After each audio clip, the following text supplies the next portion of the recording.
asawa ko nagtitinda, nagano ko siya, nagbalot ko siya ng asin kay may nag-order sa iya galagang 100, ayan.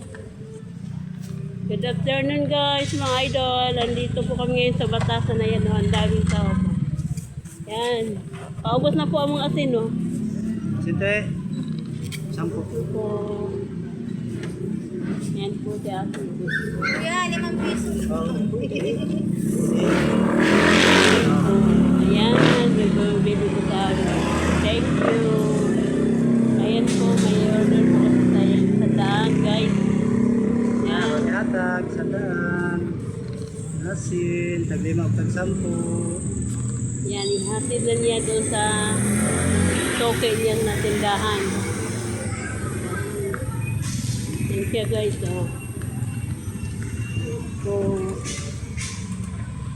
ano po siya guys. Good afternoon po sa inyo. Live po ako ngayon. No? Alas 4 na po pero andito pa po kami ngayon sa Batasan. Yan, marami pong tao dito pag alas 4. Maganda magtinda.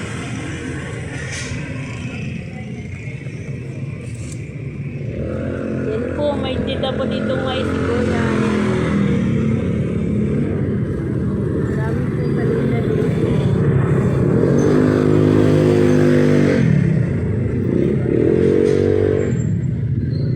Ayan, ang paninda ni Kuya, mais po.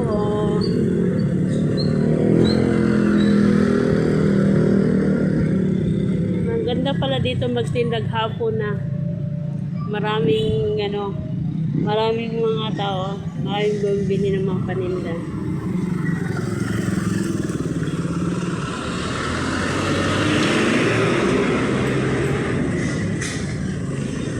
So, andun pa po yung tawa ko. Nagkuha pa po sa bayad ng asin niya. Ayan. Nandito po. Good. Ganun po mga sisi. Ito po kasi hanap buhay ng asawa ko, mga idol. Sa asawa hanap buhay namin, asin. Ayan, ang asin namin. Paubos na mga idol ang mga asin, oh. Kunti na lang. Bye-bye.